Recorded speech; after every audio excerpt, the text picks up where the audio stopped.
Well, probably a bit late, but Happy New Year. This is the first vlog of 2015. Quite a few little things to tell you about. First of all, thanks for joining me last year. We're now entering the second year of Kerry Angling website. I've had a great deal of support in the last year. I've tried to keep it updated as much as I can. Obviously the blogs go on almost every week, which I hope you're enjoying, and provided that support continues and everything else, then I'm going to be looking to continue as a free service. So just wanted to get that out there for 2015. A few matches to catch you up on. First of all, I started the new year nicely. Not going to dwell on last week too much. I fished a small match at Calder and Hebble Navigation in Wakefield.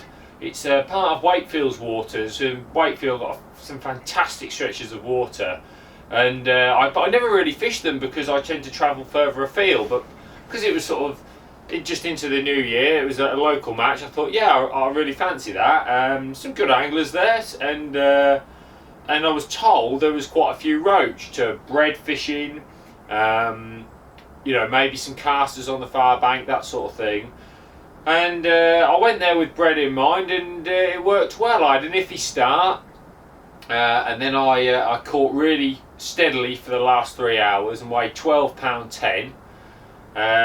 Maybe it's an indication of how my year might go, but I won the match, and there was a £12.9, a £12.3 and a £12.2. So nice to be the right side of all the weights and win the match, and a great start to 2015.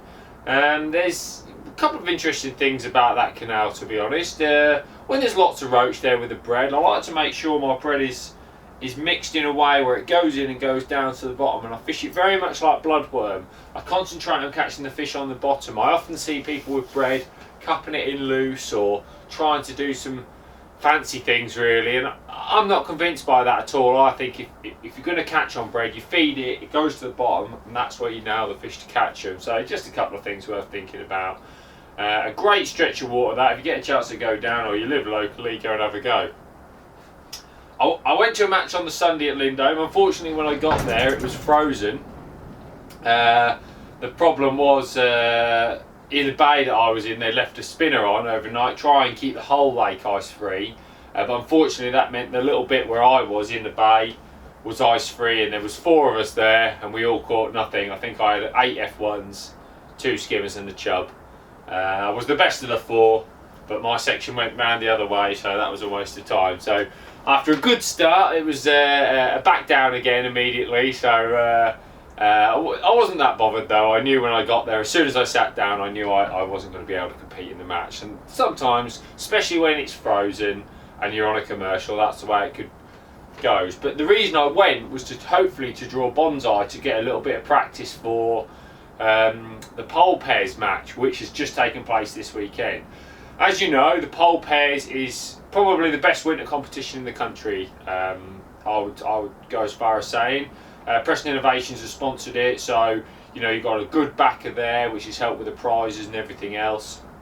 The lakes have all taken part, and on the last round, after an iffy start, the second round, myself and Joe Kerry did really well. We both won our sections, brought us right back in it, and we came second just when, like I said, when a winning pair wins £1,000. To come second only just was a bit harsh just before Christmas, but good result nonetheless. And I'd come second in the match, so that was all good. So this match, I knew we needed a couple of pegs again, or what I thought in areas, but as you know, this weekend has been incredibly windy. Unbelievable winds this weekend. I feel, I'm all for going out in the winter, but when it's as windy as that and poles are getting broken, I'm afraid that's not for me. But anyway, I still braved it. Out we went. I drew 52 on bonsai, which is right at the bottom of the lake. The wind was horrendous where I was sat. It was across me. I would say 90% of the lake is either that had the wind off the back or the wind directly in their face, which obviously wouldn't have been very nice, but off your back was nice. And I had 3 pegs out of my 5 peg section where the wind was off their back, and I really felt I was going to be up against it to compete. Joe had also drawn a similar type of peg, but it was very, very windy. But what was noticeable, it was a mild wind. As I drove to the venue, my thermometer on the car read 12 degrees, which I think is ever so mild. When it's windy like that, it turns the shallow water over and warms it up very quickly. And you could tell very quickly into the match, better fish were feeding. I'd gone with a plan to catch roach, but I very quickly on, I thought, well, you're going to have to catch a lot more than just roach to do any good today. And because usually for roach I like to throw the casters by hand, because it was so windy, I'd throw the casters 1 minute and they'd go in the right spot. Then I'd throw them and the wind would gust them over here, and I was only fishing on the top 5, so that meant it ruled it out completely. A bit further out, I'd fed some match method mix with a little bit of lean. I like a little bit of lean, just to, not a lot, but just a little bit to make sure it goes in and goes straight down, because pellet based ground baits can be quite light, so I like that little bit of weight. I put a little bit of joker in it and a few dead maggots, and I'd fed a line there, and after 2 hours it wasn't going well at all. There was 2 or 3 people catching. I'd had a few roach and a couple of little skimmers. It really wasn't going very well. There wasn't very many bites at all, and I was really fearing the worst. To be honest, I couldn't fish at all on my 7 section line. And the wind sort of changed very slightly and very slightly eased. It sort of had a mad panic in the middle of the match, and I thought, well, this is it now. I'm just going to have to fish down the edge. I can't really do anything else. And then it eased very slightly, and I'd snuck 1 F1 down the edge and a few roach. And when I went out 7 sections, about 2 hours 15 to go, I caught a skimmer, about 12 ounce. Then I had one about £2, and I thought, this is my match. This is how I'm going to win the section, if I'm going to win the section. So I focused purely on that line. I did keep feeding the margins. I completely sacked off my caster line because I felt it was completely unnecessary. I snuck a big hide from the margins and a couple of more roach, but everything else came on that 7 sections, and I fed small balls, you know, just trying to regulate when I fed and catch a few fish. Maggot and a few bloodworm was a good hook bait. And I fished a really light elastic, a 5 elastic, and I fished a 16 PR 490, which is like quite a very light wire, wide gape hook, so you can get a big bunch of bait on. And it worked brilliant.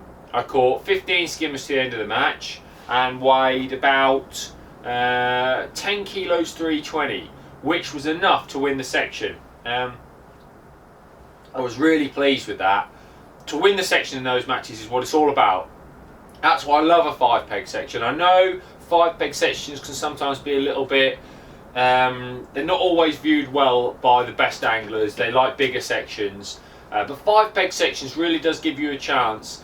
If I'd have been fishing against 10 anglers, I'd have had 9 out of the 10 anglers with the wind off the back, and just me with having to battle the wind across, and that would have been unfair. But as it was, because it was 5s, it meant that there was 3 with wind and me and another chap with the bad wind. So you know, it worked out that I had a chance if I could beat those 3, and I did. So I was absolutely over the moon. Word came round that there was a couple of pairs on 2 wins. As you well know, the winning pair on the day gets £1,000. So I was looking forward to hearing how Joe had got on, and he'd done brilliant. He'd won his section with 27 kilos of F1s down the margins with maggots. Don't forget, no pellets are allowed in this match, and no carp count. And it's a pole only event as well, don't forget. So, you know, it really did make for good fishing. Sometimes when you draw rubbish in a match, and it's like people are catching on a bomb or a feeder, you're not in it. But I had a chance to do something there, fish really nicely, to catch a few fish to help me win the section. And Joe's won his section, and we won the day. We won the day on weight, and we won £1,000 as a pair, which I was absolutely delighted about. I was really pleased for Joe after the last round that we've been so close, and then to win. So we've had 2 great rounds in that competition now, and as you can imagine, because we've had 2 wins on 2 matches, we are right in the mix. 9 points is winning, and we're on 12, tied for 4th, so there's absolutely no reason why we can't have a good last round. So I was really, really pleased with that. Then on Sunday, I moved on to the Staney. Tried to peg the match so the wind was kind for as many people as possible, and I drew 203, which is a nice area. Lots of small fish there. Sometimes there's some bigger roach just round to your right, and that's what happened. There was a lot of small roach to catch, and I decided just to get my head down. Fished one of my traditional bloodworm matches. I'm not going to go into too much detail. I'm sure you've heard me talk about the bloodworm matches before.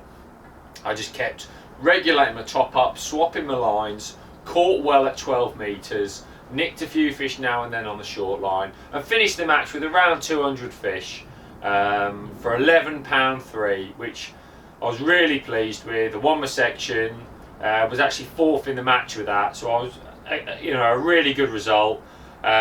Team wise, it's teams of 3. Matt Godfrey won his section with £10. Tom Scully won his section with £6.12.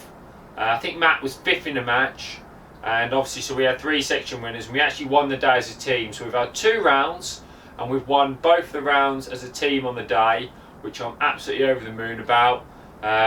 Means we're winning the league overall by about £11. Love to win that league, absolutely love to win that league with Matt and Tom. We came 2nd last year. I think I'm really pleased. It does show that that we're putting in some sort of consistency, so I am really happy with that. Must be drawing the right areas, of course, but when you draw the right areas, you've got to make the most of it, and that's certainly what we're doing at the moment. So a great weekend for myself. A nice pickup, nice couple of pickups there, 2 great results, and 3 out of 4 matches in 2015 so far have been fantastic. So here's to a good year, and I hope you've had a good start to the year. Catch up with the vlog next week. Cheers, bye.